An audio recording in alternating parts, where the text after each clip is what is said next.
Hello, beautiful, and welcome to Asking for the Sale. What drives high ticket sales success for women in sales when it comes to selling and when it comes to asking for the sale?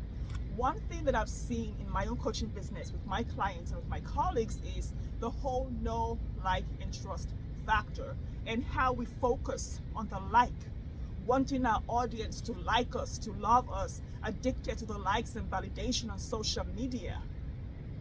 Here's the thing, liking you is not what drives high ticket sales success. There are two other factors that come into play for successfully asking for the sale. Whether it's your clients raising their hands and saying, hey, how can I work with you? Tell me more about your offer. Them asking for the sale, or you in the high ticket sales conversation, the natural high ticket sales conversation, naturally asking for the sale. What are those two factors? The first thing you need to know is high-end coaching clients do not need to like you before they buy.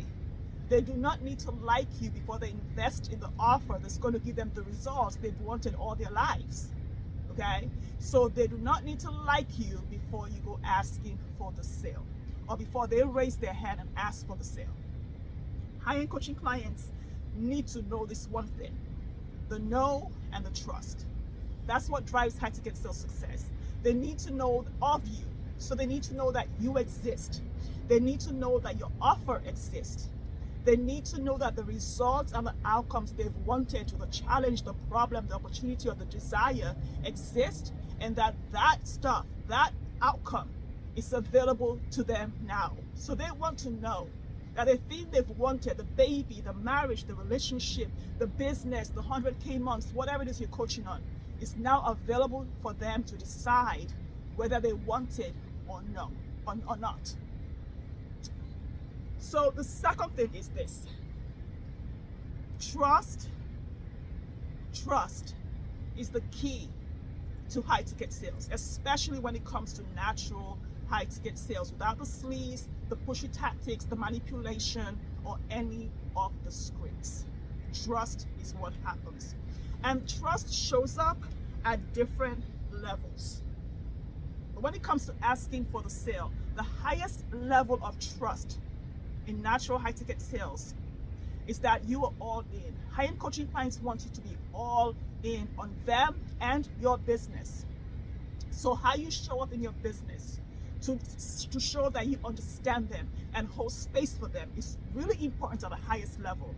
Because in the coaching industry, there are two things that are missing when it comes to high ticket sales.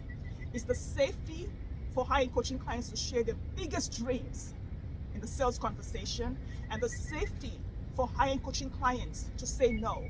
When high-end coaching clients feel safe enough to share their deepest desire, challenge, outcome, opportunity with you, and when they feel safe enough to say no, they will always say yes when you come asking for the sale. In fact, they will raise their hands. If that safety shows up in your messaging, in your offer, in your packaging, your positioning, they will show up, raise their hand, and start asking for the sale before you get to a sales conversation. So safety is key. What do I mean by that? If you don't trust yourself enough to hold your own dream, how are you going to trust yourself to hold their dream? So if they think you, for 1 minute, believe that what they want is too big for them, that the result of the outcome they're asking for is too big for them, they're not going to trust you. If you think, I cannot create exponential vision, I cannot co-create exponential vision with this client, they cannot trust you. So you need to be in a space where you feel safe enough, because you've partnered with God, and you feel safe enough to hold your own most exponential dream, the one that you're scared to tell everyone. That's the dream they need to be safe enough to tell you. And once they do that, and you can hold that and take it to the exponential level when you co-create the bespoke offer with them, the bespoke experience and vision with them in the high ticket sales conversation, asking for the sale is a no-brainer, because they ask for the sale before you ask. Okay? What's the second level of trust?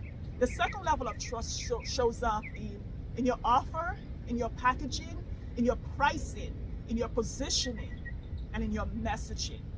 Where they can see the offer, and know that it's for them. When they can see how it's positioned in relationship to everything else in the market, and they cannot compare it to anything else because it's so natural, it's so you. No one else can do it the way you do it. They feel safe enough to think, okay, you know what? I see that she sees me. I see that she hears me. I see that she understands me. And I feel held in this message because I see myself in the results. I feel called out in this messaging. It's so specific to me. It's like she's in my head and she gets me. She has to be the obvious choice to co-create with me. They will raise their hands instead of asking for the sale. Or when they get into the sales conversation, before you even ask for the sale, they'll want to know how to go deeper with you. Here's the thing.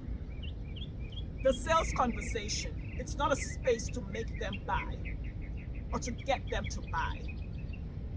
Asking for the sale shows up naturally when you become a guide, a trusted guide in the high ticket sales conversation, in a natural high ticket sales conversation, to lead them to trust themselves, to confidently make a decision, whether it's yes or no.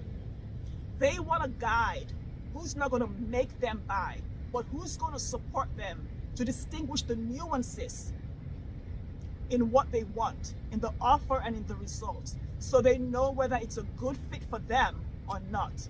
They want to trust you to tell them the differences, the distinctions, the different nuances that support them to make the best decision for them. So if you're a high ticket coach or consultant, your out-of-the-box offer does not work for everyone because it's a bespoke experience. So guide and show them how this will work for them or how it would not work for them.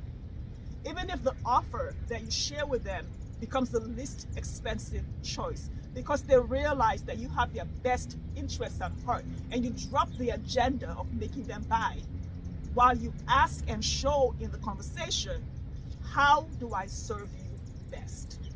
How do I serve you best so that you trust yourself to be confident enough to say yes or no to the thing that you say you've wanted all your life?